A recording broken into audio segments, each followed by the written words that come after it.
ನಮಸ್ಕಾರ. ಎಷ್ಟೋ ಸತಿ ನೀವು ನೋಡಿದ್ದೀರಾ, ನಮ್ಮ ಜೀವನದಲ್ಲಿ ನಿಂತ ನೀರು ಥರನೇ ಅನ್ಸ್ಬಿಟ್ಟಿರುತ್ತೆ. ಮೇಲೂ ಹೋಗ್ತಾ ಇರಲ್ಲ, ಕೆಳಗೂ ಬರ್ತಾ ಇರಲ್ಲ. ಎಷ್ಟೋ ಸತಿ ನಾವು ಇದ್ದ ಜಾಗದಲ್ಲೇ ಇರ್ತೀವಿ. ಎಲ್ಲರೂ ನಮ್ಮ ಹತ್ರ ಒಂದೇ ರೀತಿ ಬಿಹೇವ್ ಮಾಡ್ತಾ ಇರ್ತಾರೆ. ಮನೇಲಿ ಅಗೌರವ ಕೊಡ್ತಾ ಇದ್ರೆ ಆಫೀಸಲ್ಲೂ ಅಗೌರವವನ್ನು ಕೊಡ್ತಾ ಇರ್ತಾರೆ. ದುಡ್ಡು ಬಂದರೂ ಕೈಯಲ್ಲಿ ನಿಲ್ತಾ ಇರಲ್ಲ. ಎಷ್ಟೋ ಸತಿ ಅದೇ ಸೇಮ್ ಸಿಚುಯೇಷನ್, ಸೇಮ್ ಪ್ಯಾಟ್ರನ್ ನನ್ನ ಲೈಫಲ್ಲಿ ರಿಪೀಟ್ ಆಗ್ತಾನೇ ಇದೆ. ಏನು ಬದಲಾವಣೆ ಆಗ್ತಾನೇ ಇಲ್ಲ. ಮೊದಲು ನನ್ನ ತಂದೆ ತಾಯಿ ಗೌರವ ಕೊಡ್ತಿರ್ಲಿಲ್ಲ. ಈಗ ನೋಡಿದ್ರೆ ನನ್ನ ಮಕ್ಕಳು ನನಗೆ ಗೌರವ ಕೊಡ್ತಾ ಇಲ್ಲ, ಆಫೀಸಲ್ಲಿ ಗೌರವ ಕೊಡ್ತಾ ಇಲ್ಲ. ಯಾಕೆ ಹೀಗಾಗ್ತಾ ಇದೆ? ಏನು ನನ್ನ ಲೈಫಲ್ಲಿ ಚೇಂಜಸ್ಸೇ ಇಲ್ವಲ್ಲ ಅಂತ ಹೇಳಿದ್ರೆ, ನೋಡಿ, changes are the rules of nature ಅಂತ ಹೇಳ್ತಾರೆ. ಬೆಳಗ್ಗೆ ನೋಡಿ, ಬೆಳಗ್ಗೆ ವಾತಾವರಣ ಬೇರೆ ಥರ ಇರುತ್ತೆ. ಮಧ್ಯಾಹ್ನ ಸೂರ್ಯ ನೆತ್ತಿಗೆ ಬರ್ತಾನೆ, ಸಂಜೆ ಆದರೆ ತಿರ್ಗಾ ತಂಪಾಗುತ್ತೆ, ರಾತ್ರಿ ಆದರೆ ನಮಗೆ ಶಕ್ತಿ ಕಮ್ಮಿ ಆಗುತ್ತೆ, ಮಲಗಬೇಕು ಅನಿಸುತ್ತೆ. ವೆದರು ಹಾಗೆ ಅಲ್ವಾ? ಒಂದ್ಸತಿ ಮಳೆಗಾಲ ಇರುತ್ತೆ, ಒಂದ್ಸತಿ ಚಳಿಗಾಲ ಇರುತ್ತೆ, ಒಂದ್ಸತಿ ಬಿಸಿಲುಗಾಲ ಇರುತ್ತೆ. ಹೀಗೆ ವೆದರು ಕೂಡ ಸಮಯದಿಂದ ಸಮಯಕ್ಕೆ ಬದಲಾಗ್ತಾ ಹೋಗ್ತಾ ಇರುತ್ತೆ. ಆದರೆ ಮನುಷ್ಯನ ಜೀವನನೂ ಹಾಗೆ. ನಮ್ಗೆ ಯಾವಾಗ ಒಂದೇ ಥರ ಲೈಫ್ ಇರುತ್ತೋ ನಾವು ಡಿಪ್ರೆಷನ್ಗೆ ಹೋಗ್ಬಿಡ್ತೀವಿ. ನಮಗೆ ಎಲ್ಲದರಲ್ಲೂ ಬದಲಾವಣೆ ಬೇಕು. ನಾವು ಹಾಕ್ತಕ್ಕಂತಹ ಬಟ್ಟೆಯಿಂದ ಹಿಡಿದು ನಾವಿರ್ತಕ್ಕಂತಹ ವ್ಯಕ್ತಿಗಳಾಗಿರಬಹುದು, ಅಥವಾ ನಾವು ಸಂಪರ್ಕ ಮಾಡತಕ್ಕಂಥ ಫ್ರೆಂಡ್ಸ್ ಆಗಿರಬಹುದು, ಎಲ್ಲರಲ್ಲೂ ವಿಭಿನ್ನತೆಯನ್ನು ನಾವು ಹುಡುಕ್ತಾ ಇರ್ತೀವಿ. ಆ ಬ್ಯೂಟಿನೇ ಹಾಗೆ ಅಲ್ವಾ? ನಾನಿದ್ದ ರೀತಿ ನೀವಿಲ್ಲ, ನಿಮ್ಮ ಅಣ್ಣ ಇದ್ದ ರೀತಿ ನೀವಿಲ್ಲ. ಕೆಲವು ಸತಿ ಟ್ವಿನ್ಸ್ ಆದರೂ ಕೂಡ ಬೇರೆ ಥರ ಬಿಹೇವಿಯರ್ ಇರುತ್ತೆ. ನಮಗೆ ಐಡೆಂಟಿಕಲ್ ಪರ್ಸ್ನಾಲಿಟಿ ಜೊತೆ ಇರ್ಲಿಕ್ಕೆ ಕೂಡ ಸಾಧ್ಯವಿಲ್ಲ. ಹಾಗಿರಬೇಕಾದ್ರೆ ನಮ್ಮ ಜೀವನ ಒಂದೇ ಥರ ಬೆಳಗ್ಗೆ ಎದ್ದು ಕೆಲಸಕ್ಕೆ ಹೋಗೋದು, ಕೆಲಸ ಮಾಡೋದು, ಹೀಗೆ ಆಟೋ ಪೈಲಟ್ ಮೋಡಲ್ಲಿ ಹೋದರೆ ನಾವು ಇರಲಿಕ್ಕೆ ಸಾಧ್ಯನಾ? ಖಂಡಿತವಾಗ್ಲೂ ಇಲ್ಲ. ಇದು ಕೂಡ ಒಂದು ಡಿಪ್ರೆಷನಿಗೆ ಕಾರಣ ಆಗ್ತಾ ಹೋಗುತ್ತೆ. ಆದರೆ ಇದನ್ನು ಹೇಗೆ ಬದಲಾಯಿಸ್ಕೊಳ್ಳೋದು ಅನ್ನೋದ್ರ ಬಗ್ಗೆ ಇವತ್ತು ನಾನು ಮಾತಾಡ್ತಾ ಇದ್ದೀನಿ. ನಾನು ಎಷ್ಟೊಂದು ಸಂಚಿಕೆಯಲ್ಲಿ ಮಾತಾಡಿದ್ದೀನಿ ಮೂಲಾಧಾರ ಚಕ್ರ ಅಂತ. ಏನಿದು ಮೂಲಾಧಾರ ಚಕ್ರ ಅಂತ ಹೇಳಿದ್ರೆ, ಇದು ನಿಮ್ಮ ಬೇಸ್ ಸ್ಪೈನ್ ಕೆಳಗಡೆ ಇರ್ತಕ್ಕಂತಹ ಚಕ್ರ.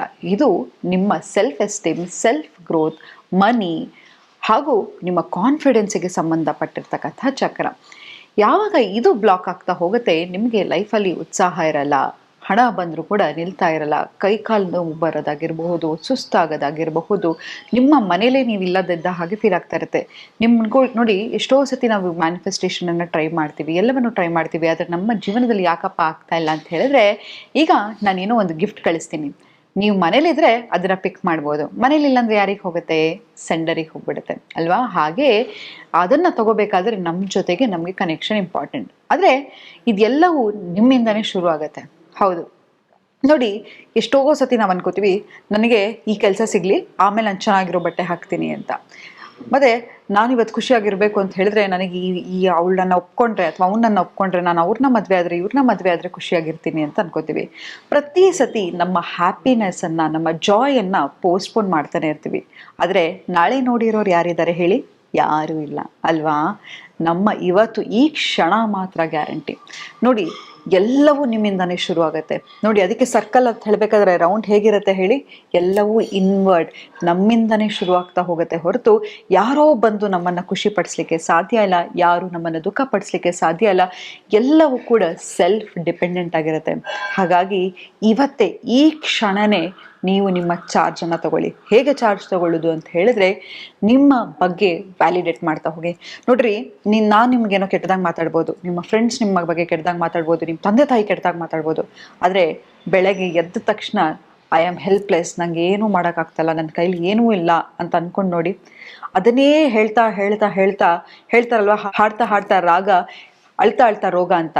ನಿಮ್ಮ ಬಗ್ಗೆನೇ ನೀವು ಕೆಟ್ಟದಾಗಿ ಯಾವಾಗ ಮಾತಾಡ್ಕೊಳ್ಳೋಕ್ಕೆ ಶುರು ಮಾಡ್ತೀರಾ, ಅವತ್ತು ನೀವು ಬಿದ್ರಿ ಅಂತ. ನಿಮ್ಮನ್ನು ನೀವು ಒಂದು ಸೆಲೆಬ್ರಿಟಿ ಥರ ನೋಡ್ರಿ, ಸೆಲೆಬ್ರೇಟ್ ಮಾಡಿರಿ. ಯಾರೋ ಒಬ್ಬ ರಾಜಕೀಯ ವ್ಯಕ್ತಿ ಗೆದ್ದರೆ ಅಷ್ಟು ಖುಷಿ ಪಡ್ತೀರಾ, ಯಾರೋ ಒಂದು ಮೂವಿ ರಿಲೀಸ್ ಆದರೆ ಅಷ್ಟು ಖುಷಿ ಪಡ್ತೀರಾ, ಯಾರೋ ಒಬ್ಬರು ಕ್ರಿಕೆಟ್ ಆಡಿದ್ರೆ ಅಷ್ಟು ಖುಷಿ ಪಡ್ತೀರಾ. ಆದರೆ ನಿಮ್ಮ ಗೆಲುವನ್ನು ನೀವು ಆಚರಿಸ್ತೀರಾ? ಇಲ್ಲ ಅಲ್ವಾ? ಯಾಕೆ ಹೀಗೆ ಮಾಡ್ತೀರಾ? ನಿಮ್ಮ ಫ್ರೆಂಡಿಗೆ ಇದೇ ಥರ ನೀವು ಮಾತಾಡ್ತೀರಾ? ಅದೆಲ್ಲ ಬಿಡಿ, ನಿಮ್ಮ ಮಗು ಜೊತೆ ನೀವು ಹೀಗೆಲ್ಲ ನಿಮ್ಮ ಜೊತೆ ಮಾತಾಡ್ಕೊಂಡಾಗ ಮಾತಾಡ್ಕೋತೀರಾ? ಇಲ್ಲ. ಎಷ್ಟು ಕೆಟ್ಟದಾಗಿ ನಿಮ್ಮ ಜೊತೆನೇ ನೀವು ಕ್ರಿಟಿಕ್ಕಾಗಿ ಮಾತಾಡ್ಕೋತಾ ಇರ್ತೀರಾ, ಎಷ್ಟು ಕೆಟ್ಟದಾಗಿ ಆಲೋಚನೆಯನ್ನು ಮಾಡ್ಕೋತಾ ಇರ್ತೀರಾ. ಪ್ರಪಂಚ ನಿಮ್ಮನ್ನು ಕೆಟ್ಟದಾಗಿ ನೋಡೋದಿರಲಿ, ನಿಮ್ಮ ಜೊತೆ ನೀವು ಕೈಂಡಾಗಿರ್ರಿ. ನೋಡಿ, ನಿಮ್ಮ ಜೊತೆ ನಿಮ್ಮ ಬಗ್ಗೆ ನಿಮಗೆ ಕಾನ್ಫಿಡೆನ್ಸ್ ಇದ್ದರೆ, ಪ್ರಪಂಚದಲ್ಲಿ ಯಾರೇ ಏನೇ ಹೇಳಿ ನಿಮಗೆ ಕೇರೇ ಆಗಲ್ಲ. ಎಷ್ಟು ಪಾಸಿಟಿವ್ ಆಗಿರ್ತೀರ ಗೊತ್ತಾ? ನೋಡಿ, ಎಲ್ಲದಕ್ಕೂ ಮ್ಯಾಗ್ನೆಟ್ ಏನಪ್ಪ ಅಂತ ಹೇಳಿದ್ರೆ ಸೆಲ್ಫ್ ಲವ್. ನಿಮ್ಮನ್ನು ನೀವು ಯಾವಾಗ ರೆಸ್ಪೆಕ್ಟ್ ಮಾಡ್ಕೋತೀರ, ಗೌರವ ಕೊಟ್ಕೋತೀರ. ಸೆಲ್ಫ್ ಲವ್ ಅಂತ ಹೇಳಿದ್ರೆ ಮೇಕಪ್ ಮಾಡೋದು, ಚೆನ್ನಾಗಿ ಡ್ರೆಸ್ ಮಾಡ್ಕೊಳ್ಳೋದು ಅದಲ್ಲ. ನಿಮ್ಮ ಜೊತೆ ಯಾವಾಗಲೂ ಸದಾ ಇರೋದು ಸೆಲ್ಫ್ ಲವ್ ಅಲ್ವಾ? ನಿಮ್ಮ ಮಗುವನ್ನು ಹೇಗೆ ನೋಡ್ಕೋತೀರೋ ಹಾಗೆ ನಿಮ್ಮನ್ನು ನೀವು ನೋಡ್ಕೋತಾ ಹೋಗಿ, ನಿಮ್ಮ ಎಮೋಷನ್ಸನ್ನು ನೋಡ್ಕೋತಾ ಹೋಗಿ, ನಿಮ್ಮನ್ನು ನೀವು ರೆಸ್ಪೆಕ್ಟ್ ಮಾಡ್ಕೋತಾ ಹೋಗಿ. ಎಲ್ಲರೂ ನಿಮ್ಮನ್ನು ರೆಸ್ಪೆಕ್ಟ್ ಮಾಡ್ತಾರೆ ಅಂತ ಹೇಳ್ತಾ ಇವತ್ತಿನ ಸಂಚಿಕೆಯನ್ನು ನಾನು ಮುಕ್ತಾಯಗೊಳಿಸ್ತಿದ್ದೀನಿ. ಧನ್ಯವಾದಗಳು.